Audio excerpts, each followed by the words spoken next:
Your eyes and your vision are under attack, damaging blue light from the sun. Your phone, your computer, your tablet, even light bulbs and car headlights is constantly bombarding you. The good news is our eyes actually already have a line of defense to counter the effects of blue light.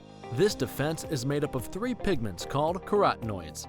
Mckeown with Micromicelle, the only supplement with the exclusive patent on all 3 macular carotenoids and Micromicelle technology. Do your patients know what presbyopia is? There are people who are afraid of the press. Have you talked to your patients about multifocal contact lenses? I've heard the bifocal, but not multifocal. Exactly, not multifocal. Do you need help with your multifocal strategy? Learn more at the conclusion of this episode. With more screen usage and indoor time, myopia, also known as nearsightedness, is increasing and getting worse in children. Now, certified eye doctors can prescribe MiSight One Day, the first and only FDA-approved soft contact lens to slow myopia progression in age-appropriate children. Visit CooperVision.com to find a Brilliant Futures certified eye doctor near you. Welcome back to part 3 of my interview with Patrick Mckeown, author of The Breathing Cure. In part 3, Patrick discusses techniques to improve breathing, including kids and athletes. If you're new here and you like our interviews, press like, subscribe, share, and hit the bell. Also, please leave comments. Be sure to watch our full-length documentary, Open Your Eyes, on Amazon Prime, Apple TV, iTunes, Google Play, and YouTube movies and shows. So I think we've pretty well established what healthy breathing is, what unhealthy breathing is, what the symptoms are. Now, we have a patient or somebody who has established that their breathing is a problem and they want to improve on it. So we want to talk about exercises, but I want to go back to the taping first. We talked about the myotape, and people could get that at myotape.com.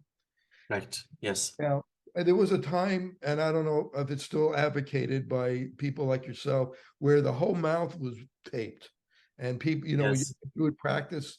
You'd walk around the house for 20 minutes with a tape to see if you could do it, and then you'd go to sleep with the tape on to try to improve so you become a nose breather. Talk about that micro pore tape that maybe you could get in a drugstore. And some of this. Tell me about tape. How important is it that people do tape? When would someone tape? When wouldn't you tape? Sure. If you wake up with a moist mouth in the morning, you don't need to tape, because a moist mouth in the morning is a pretty good indicator that you are breathing in and out through your nose during sleep. But if you're waking up with a dry mouth in the morning, it's important that you have some sort of support to help ensure nasal breathing. Now, for years, we were using 3M 1-inch micropore tape, and it really served the purpose. The problem that we had was with children. A lot of the kids coming in, they're coming in for orthodontic reasons, they're coming in with asthma, they are chronic mouth breathers, and we couldn't be putting tape across their lips. So in actual fact, the myotape was developed for children specifically.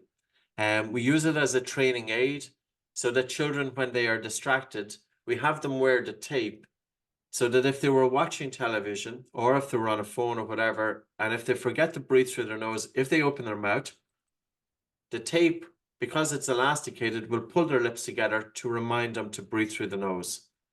See, the thing about nose breathing, why would a child or an adult mouth breathe?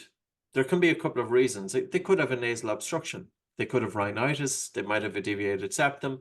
For an adult, they may have nasal polyps. For a child, they may have enlarged adenoids. A doctor will treat the nasal obstruction, but that doesn't guarantee that the child or adult will actually breathe through their nose, because the second thing that you need to look at is the behavior.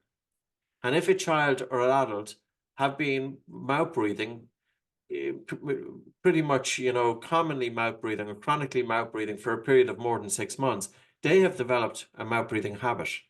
So while we want to decongest the nose, and we can do that with breathing exercises, and of course with whatever medical intervention, but we also need to change the behavior of mouth breathing. And that's very important. So the myotape was for changing the behavior of mouth breathing during wakefulness. And once we could ensure that the child was able to breathe through the nose, Then we had them when they were over 5 years of age, wear myotape during sleep. Now, some adults were also apprehensive about taping across their lips, people with anxiety and panic disorder, and as a result, then a tape that surrounds the mouth is a little bit easier digested. But for adults, if you're relatively healthy and if you haven't drank alcohol, if you're able to breathe through your nose, you could use anything in terms of like the 3M 1-inch micropore tape is very accessible, it's very cheap, and it works pretty well.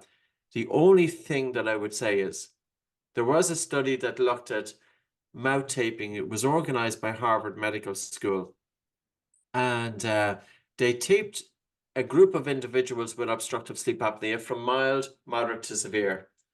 They found that when these individuals were taped right across their mouth, it increased the AHI, which is the measurement of sleep apnea severity, in 1/3 of those people. And the reason being was due to mouth puffing. So then I was trying to figure out, well, what is mouth puffing? Of course, we all know what mouth puffing is. We can see it. It's when that's mouth puffing. And I got onto my cross trainer and I kept on ramping up the speed to the point that I couldn't sustain nasal breathing anymore. And there's a point at which the air hunger gets too much that the air has to leave the body through any way it can, and it leaves the body through the mouth. And then I said, now I know what mouth puffing is. Mouth puffing is when the individual is breathing and that their need to breathe is so much that they're not able to sustain nasal breathing, that they have to breathe out through the mouth. But if their mouth is taped, it prevented mouth puffing and it made their sleep apnea worse. And the thing about myotape was we were lucky. I was lucky with it. It allows mouth puffing, but that wasn't designed that way. We were just lucky. So it's safer. It's safer for moderate to severe sleep apnea. And that's it. I also found it interesting that nasal breathing increases melatonin, which actually helps you sleep. So yes. And I forget the whole ins and outs of that one. So yeah, I can't comment on much further than that. So sorry about that. Well, let me ask you about the belt, the Buteyko belt. Tell me about that and how does that help? Dr. Buteyko, when he was working with his patients, he used to have them wear a sheet across their midriff, he used to get them to get a bed sheet, and to fold it in a way that the sheet was exerting a pressure against their breathing to help minimize or to reduce their breathing by, say, 20%. Now, a sheet is quite difficult to get it right and, tying the knots and all of that. So that's why I developed the belt.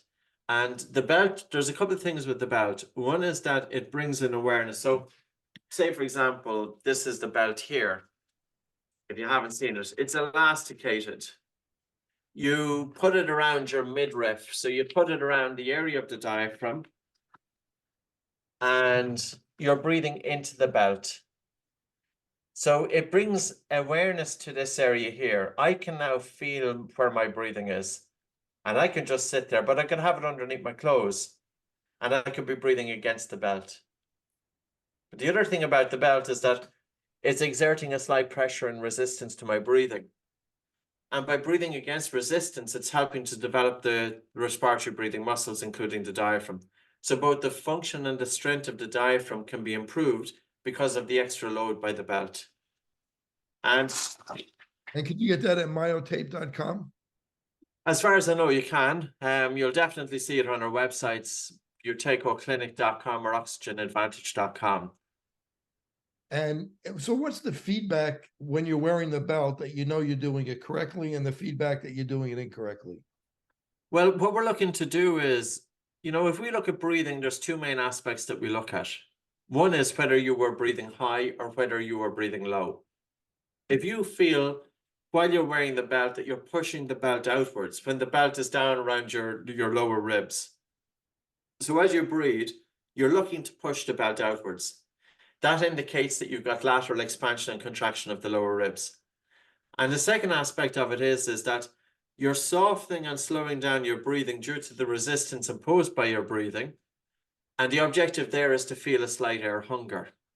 So there's two different dimensions of breathing there. One is the slight air hunger is the biochemical dimension of breathing, and the air hunger is signifying that carbon dioxide is increased in the blood. And the fact that you're breathing low with lateral expansion and contraction of the lower ribs, then you're targeting the biomechanical dimension of breathing.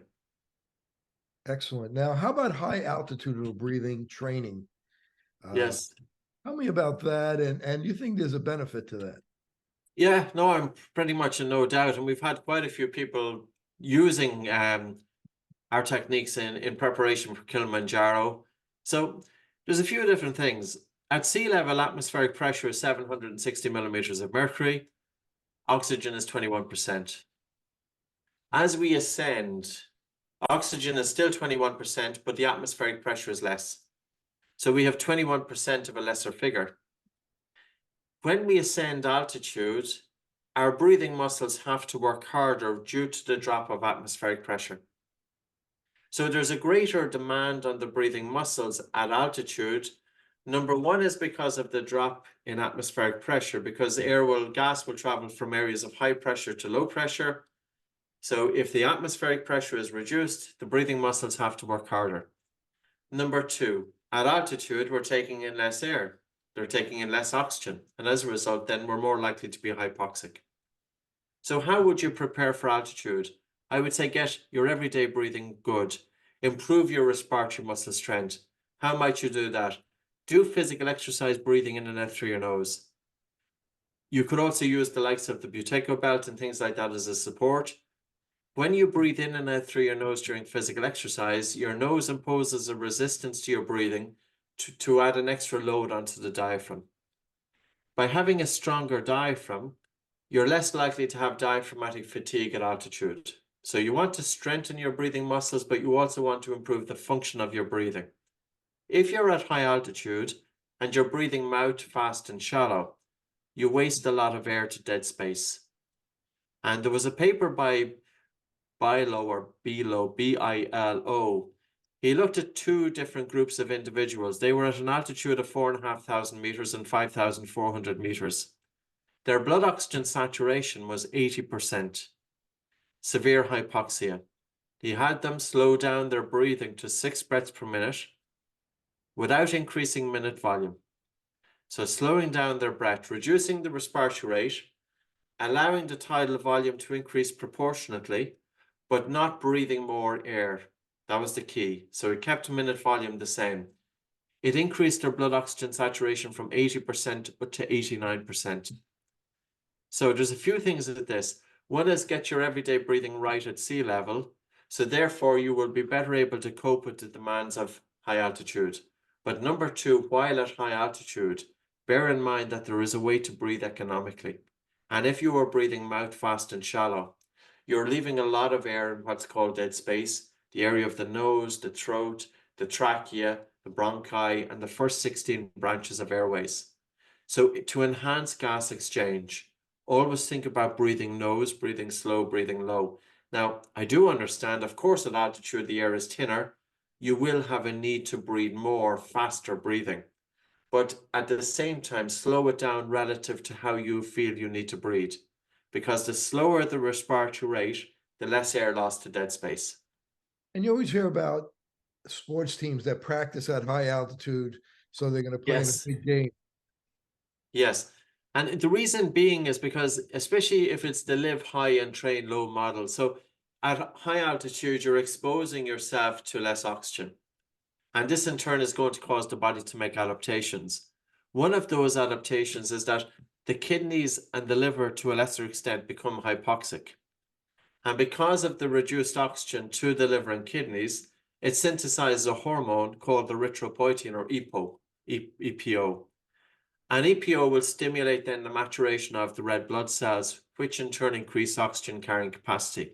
So in other words, if you're at altitude, your body senses that there's a deficiency of oxygen, and your body then will make adaptations to be able to cope with the drop in oxygen. Now, when you then come down to sea level, if your body has adapted, now you're at sea level with a better oxygen carrying capacity, which in turn is going to influence VO2 max, and you're less likely to fatigue. So that would be one reason in terms of athletes why they train at high altitude. Another one is spleen contraction, but probably the main one is the adaptations due to the hypoxic stimulus. And if you breathe properly, the spleen will make more red blood cells, right? It's true, your spleen releases red blood cells. Yeah, we have a kind of, the human body is amazing, you know. We have a blood bank there that contains 8% of our red blood cells. And in times of additional oxygen demand, the spleen will release red blood cells into circulation. And you can stimulate the spleen to release red blood cells into circulation by doing breath holds.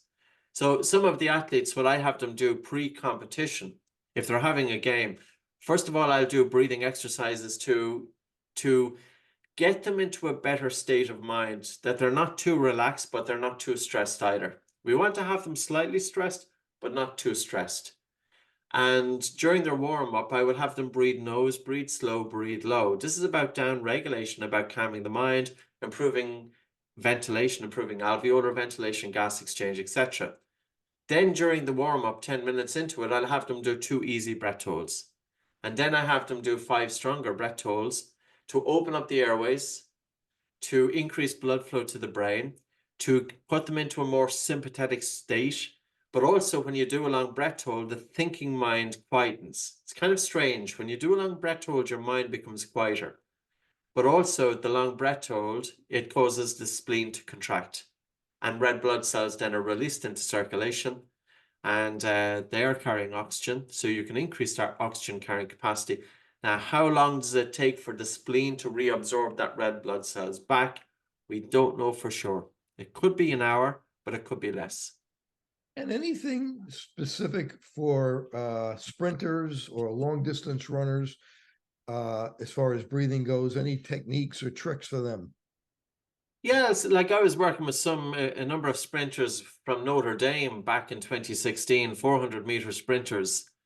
And they were doing some of their 400-meter sprint practices with their mouth open. That's how they normally trained. And then I had them do 400-meter sprints with their mouth closed, which is quite tough. And I would only say to do it with highly trained individuals. And then other times I stood on the 360-meter line. They would sprint the first 360 meters with their mouth closed because I'm forcing their body to do the same exercise with less ventilation to get adaptations. But on the 360-meter line, they had to hold their breath. So in other words, they're sprinting the first 360 meters, breathing in and out through their nose. At 360 meters, they breathe in, breathe out to hold their nose, and they sprint the last 40 meters with a breath hold. So what I did was I added a breath hold the last 10% of the race because this is when fatigue is setting in. Now, the reason for doing that is that I want to provoke a hypoxic, low oxygen and high carbon dioxide environment. And this in turn can cause the buffering capacity to increase inside the muscle compartment, which in turn can delay lactic acid and fatigue. But there's also a psychological thing. Breathlessness is uncomfortable. And we as human beings, we have a primordial fear to suffocation. And oftentimes it's the feeling of suffocation or breathlessness that will hold the individual back. I add an extra load of breathlessness or suffocation to the person to cause them then to be able to cope with the challenges that they would expect during competition. So that was one way. Now, we also use the basic stuff as well. I had these athletes taping their mouths at night. And, you know, some of these athletes, they were only kids, they were youngsters, 20 years of age. One of them in particular was having to get up to go to the bathroom once or twice during the night. And that's not a good sign because you know then that his sleep was disrupted, you know, to get up to go to the bathroom. And by taping them out, he didn't have to get up to go to the bathroom. He had deeper sleep, waking up feeling more refreshed, and that's going to impact concentration. So you're working at improving sleep. You're also wanting them to have absolute focus and concentration that regardless of whatever happens on that day, that they have all of their energy and their cognition devoted towards the race. Because very often it's a mental game as well. And then from a physiological point of view, we're improving functional breathing patterns, but we're also adding extra demands by putting breath holds into their race so that their body is better able to cope with those demands.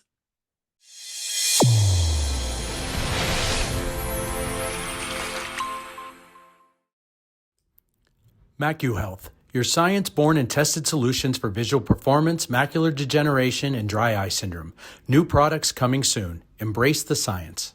And how about for our hikers that are watching, people that are hiking up, they do that as, as a hobby or as for sport. They're hiking, up maybe 11,000 feet. What kind of breathing should they do as they're hiking up? Should they change their breathing? Can they nose breathe the whole time as they're hiking up these big mountains? See, a person's ability to nose breathe is going to be influenced by a couple of factors. One is their BOLT score. If they have a decent BOLT score above 25 seconds, they're better able to cope with breathlessness, or at least they won't be as breathless when they do physical exercise. Versus if you can imagine somebody with a BOLT score of 10 seconds, they're not going to be able to hike anyway to that level. They won't have the energy to do it. So BOLT score is one. Number two is nostrils, nasal, and we use nasal dilators. I don't have one to show you, but we have little plastic devices we put into the nose that's based on the Cottle maneuver. And that helps to open up the nasal airway to make for easier breathing. We don't always expect people to breathe in and out through their nose during physical exercise, because there's a point during physical exercise at which the air hunger gets too much, that mouth breathing is inevitable. Now, it's thought that point switches at about 35 to 40 liters of air per minute. But what we would say is, don't switch automatically from nose-nose to nose-mouth. Sorry, to mouth-mouth. Go with nose-nose, in through the nose and out through the nose, but breathe nose slow and low to improve alveolar ventilation so you have a better gas exchange. And then when the air hunger gets too much, breathe in through your nose and out through your mouth to get rid of the increased carbon dioxide to alleviate air hunger. And then if the air hunger is not alleviated, then go to mouth-mouth breathing. The thing with mouth-mouth breathing is that it will also induce dehydration. When you're breathing through your mouth, there's a 42% greater water loss. So if a hiker has to carry their water on their back, well, if you're breathing in and out through your nose, you're going to conserve moisture. Anybody can check this. You can get the screen of your mobile phone, and you can simply put the mobile phone screen underneath your nose and you breathe onto it. Now, automatically that will tell you which side of the nose is congested more than the other. But also you see the moisture that's lost from nasal breathing. And now, Dr. Galb, is to do the same breath but through your mouth. Breathe onto the phone with your mouth. And look at the moisture that's left behind. So when you breathe out through your mouth, you can literally cover the screen with moisture. And when you breathe out through your nose is... So the human nose is not just about moistening and warming and conditioning the air coming in, but the human nose is about recovering the heat and moisture from the exhaled breath. So I would say to people, of course, when you start doing physical exercise with your mouth closed, the air hunger is more, it's higher. But the more you continue to do your physical exercise with your mouth closed, your body makes adaptations to tolerate a higher pressure of carbon dioxide in the blood. And as a result, then the air hunger diminishes. So initially, in the first 4, 5, 6 weeks, the air hunger is more, but then your body adapts because you've trained your body to do physical exercise with less ventilation. And it's a very positive thing, and I think, I've often wondered, why has there been so little research on this? Because it just doesn't make sense. Our mouth is not for breathing. Our nose does all the work. Now, there is one doctor who is doing research. His name is Professor George Dallam, D-A-L-L-A-M. He's from Colorado State University. He's worked a lot with high-level triathletes in the United States. And in 2018, he did a study of 10 recreational athletes. He got them to breathe through their nose exclusively for 6 months. And then he tested them with nose breathing versus mouth breathing. With nose breathing, they were able to achieve the same work rate intensity as with mouth breathing. But they had reduced fraction of expired oxygen. Their body was better able to utilize oxygen. Their respiratory rate with nasal breathing was 39 breaths per minute. With mouth breathing, it was 49 breaths per minute. With nasal breathing, they needed 22% less ventilation. So you can imagine an athlete having to do the same exercise intensity and duration, but with 22% less ventilation. There's a saving there in terms of economy. It's very important because the body, it was interesting, he got his athletes breathing through their nose for 6 months before they did the study, because the body then has adapted to nose breathing. You don't necessarily need 6 months. I would say 2 months would do it. But you can't just get a group of athletes and say, right, lads and girls, today what we're going to do is I'm going to have you nose breathe during exercise and I'm going to test you. The results are going to be terrible because you've introduced something so dramatic that their body hasn't got used to, and it's going to hold them back. So at the start, always expect there's going to be a degree to which there's a step back before you go forward. In your book, The Oxygen Advantage, there's 26 breathing exercises. Give us a couple. I like the one with the book on your belly, but give us some breathing exercises that people could try at home that are watching this. Obviously, go and get the breathing cure and the oxygen advantage, but give us some help with some exercises. Sure. If you're feeling very, very stressed and you've got labored breathing and you just can't think straight, this is your emergency exercise. Breathe in through your nose, out through your nose, pinch your nose and hold your nose for a count of between 3 and 5 seconds. 3, 2, 1, let go, breathe in through your nose, and now just breathe normal for about 10 to 15 seconds. And again, take a normal breath in through your nose, out through your nose, pinch your nose and hold. 3, 2, 1, let go, breathe in through your nose and breathe normal for 10 to 15 seconds. If you feel comfortable with 3 seconds, increase it to 4 seconds or 5 seconds. That's an emergency exercise. A tremendous little exercise when the mind is so agitated, because when the mind is agitated, you don't want to meditate and you don't want to do a breathing exercise that involves slowing down your breathing. If you're feeling stressed, so say for example, you're going into a meeting, but don't wait until the meeting. Start off with small little things. You can't get into your laptop. You know, it's not firing up quick enough. You can feel that you're getting a bit frustrated. Bring your attention onto your breathing. Take that soft breath in through the nose and a really relaxed and a slow and a gentle breath out. Because when you have that slow, relaxed, gentle breath out, your body is telling the brain that you are safe. Now, I've used that in many, many instances, even going out to do public speaking, because it can be unnerving, or going out if I have a television interview. And if I feel that my heart rate is too high, I'll automatically start slowing down my breathing to bring down my heart rate, because I don't want to hyperventilate going into a challenging situation. If I hyperventilate, my brain doesn't want me to go into that situation. My brain wants to get out of that situation. I'm going into a fight or flight response. So whenever we get into a difficult situation, don't hyperventilate. Pay attention to your breathing. Simply, nobody sees anything. That's the beauty about this. There can be turmoil on the outside. You can be bringing your attention inwards, a soft breath in through the nose, and a really relaxed and slow, gentle breath out. I'm working with somebody with chronic fatigue at the moment. I had a session with him yesterday. His autonomic nervous system is in a very, very poor state.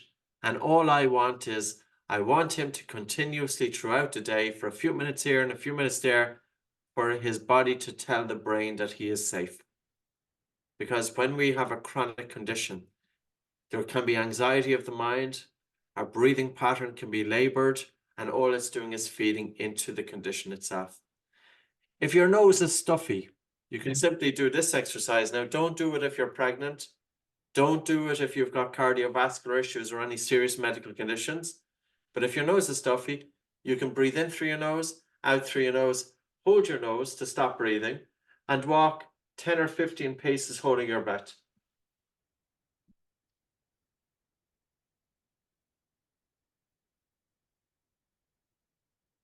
And already I can feel my nose is opening up a little bit there. Because if you're talking a lot, you might notice that talking makes the nose stuffy. Not for everybody, but for some people. So whenever your nose is stuffy, you can do that exercise. Now, maybe if you're not comfortable with holding your breath for 15 paces, do it for 5 and just see how does your body respond. Because when you hold your breath, it induces a sensation of air hunger or suffocation. And people with panic disorder and anxiety, they can be terrified of the fear of suffocation. So in other words, if you do have a predisposition towards anxiety or panic disorder, dip your toes into the water. Hold your breath for 5 paces. How do you feel? Do you feel okay? Yeah, I feel okay. Wait a minute and hold it for 7 paces. But anytime you want to decongest your nose, hold your breath after an exhalation. If you want to breathe low, I think an easy way to do it is actually standing up. You know, and you simply have your hands either side of your lower ribs. And as you're breathing in, you're just gently guiding your lower ribs outwards.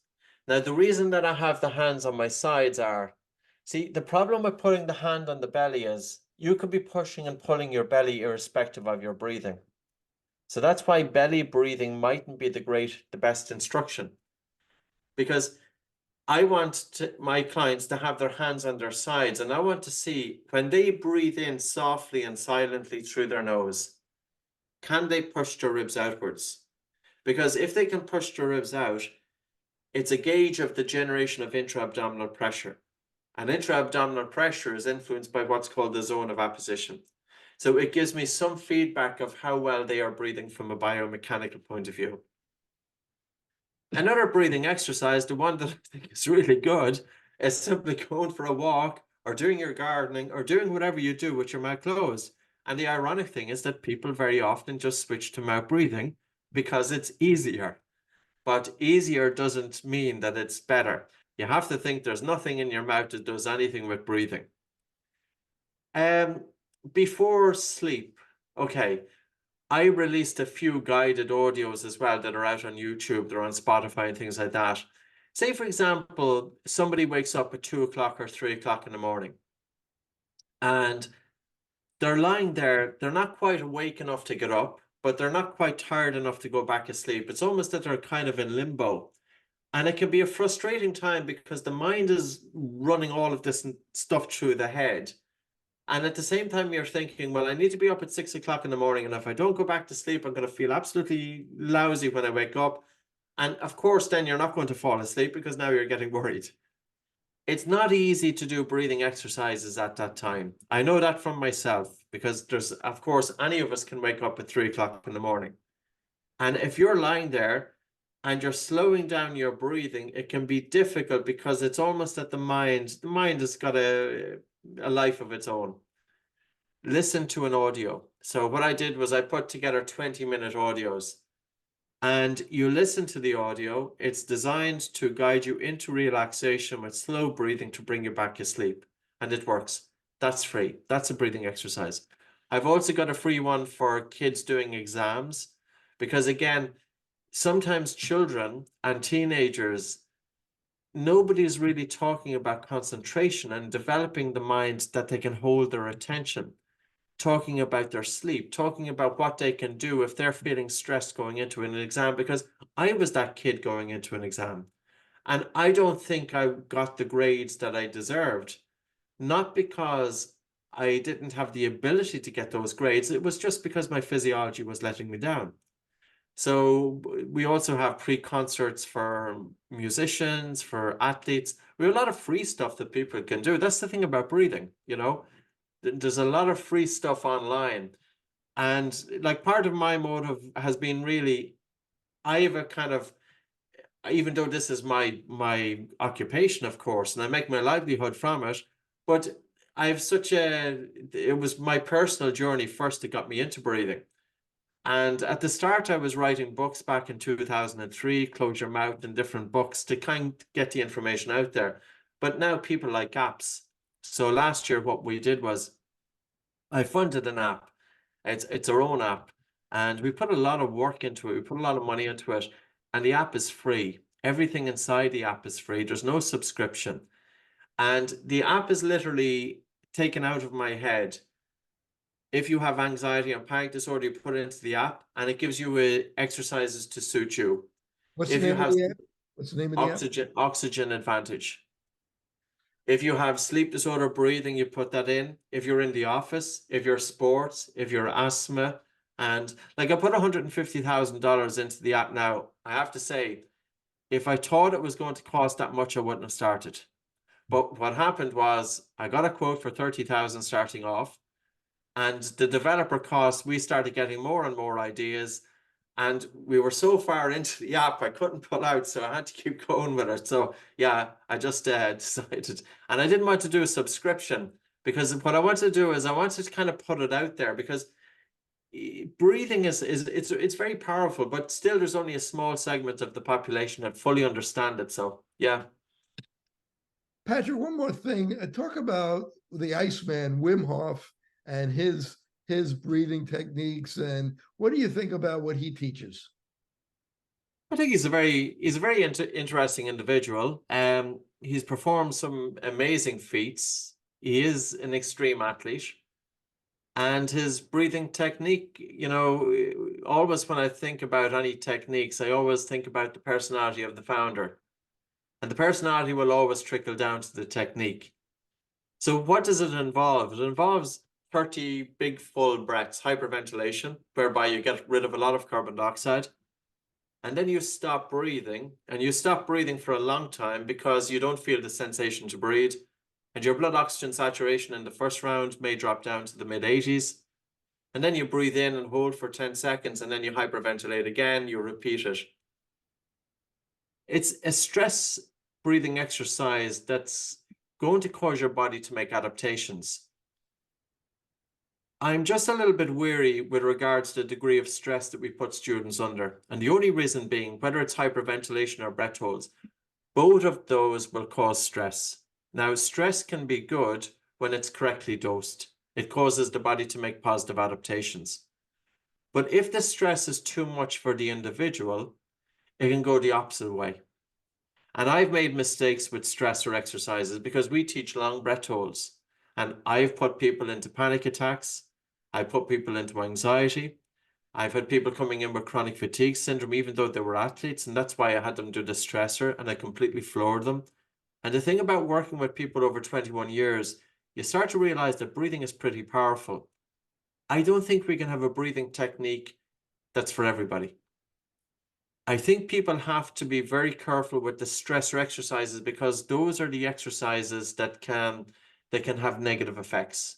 And I have seen people with hyperventilation and breath holding, not my own students, but people who might have, say, looked at it online, and not necessarily Wim Hof either, because there are other techniques that involve hyperventilation and breath holds.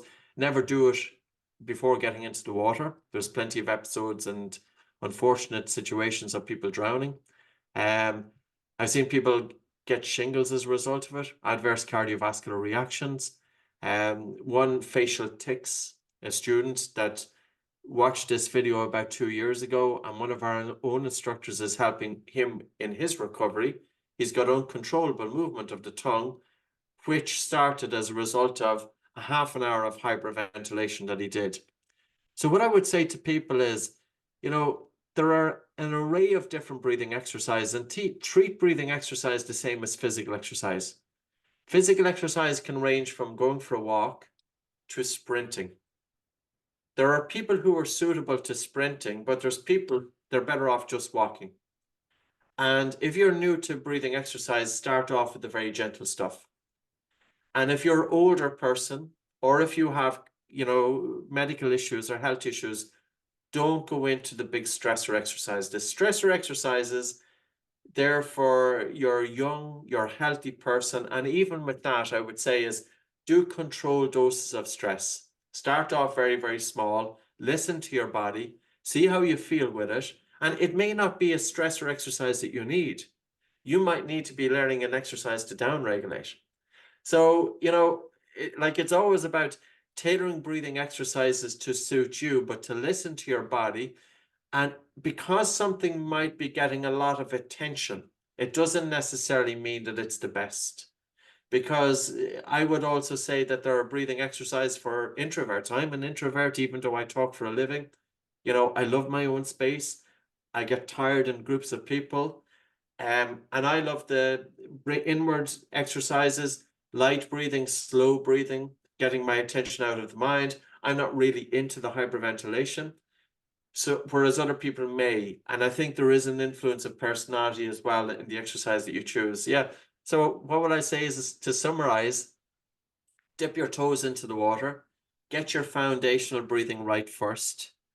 And yeah, if you are embarking on stressor exercises, just go gently and see how you respond. And just bear in mind that, yes, a stress can be good, but a stress is not necessarily good if the stress is not suitable for you. Yeah, I mean he's extreme. He's extreme. We're looking to help the general public to add that piece of the puzzle to make them healthier. You know, we're not really looking to teach extreme things at this point. I have a son does extreme sports, and it's very nerve-wracking as a parent. So he's with hiking and ice climbing and all these crazy things and crazy skiing that he does. So I think for most of us, we want to do the walking first, and we don't want to do anything that's too dangerous. Well, Patrick, I want to thank you for joining me today. You're such a wealth of knowledge, and you're really helping people all over by teaching them this piece of the puzzle that people need, whether it's exercise, it's diet, it's nutrition, it's being in the sun, it's stress reduction. And now there's another piece of the puzzle that people need to know about. It's breathing. If people want to find out more about you or get in touch with you, how could they do it? Yeah, so we have websites and we are on social media, even though I give out about social media, but you know, love it or hate it, we have to be out there. So we have two main arms. One is Oxygen Advantage website, social media, and app, and books as well, The Breathing Cure. And the other one, make sure you pick up The Breathing Cure. It's a fantastic book. Even though there's 500 pages, it's fantastic, and it's really going to help anybody out there to help with that piece of the puzzle. Great, thank you. And we have Buteyko Clinic as well, based on the work of the Ukrainian doctor. So that's buteyko-clinic.com, and YouTube and Instagram as well. So yeah, so we're on social media. Follow us because we feed information there all the time. As soon as I see new studies, I kind of put short videos together and we put it out there too. So yeah. And myotape.com. Correct. Yes. Well, thank you. You're really an amazing person. You're helping a lot of people. And I want to thank you for being on the Open Your Eyes podcast and helping so many of my listeners. Thank you so much, Patrick Mckeown. It's a pleasure. Thank you very much, Dr. Galb. It's great. Thank you.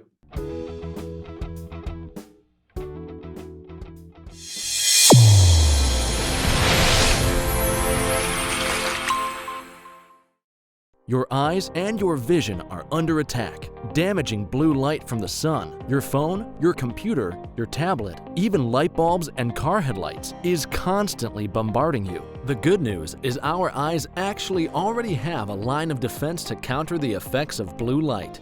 This defense is made up of 3 pigments called carotenoids. Mckeown with Micromicelle, the only supplement with the exclusive patent on all 3 macular carotenoids and Micromicelle technology. Fitting multifocal contact lenses presents a big opportunity to meet patient needs while growing your practice.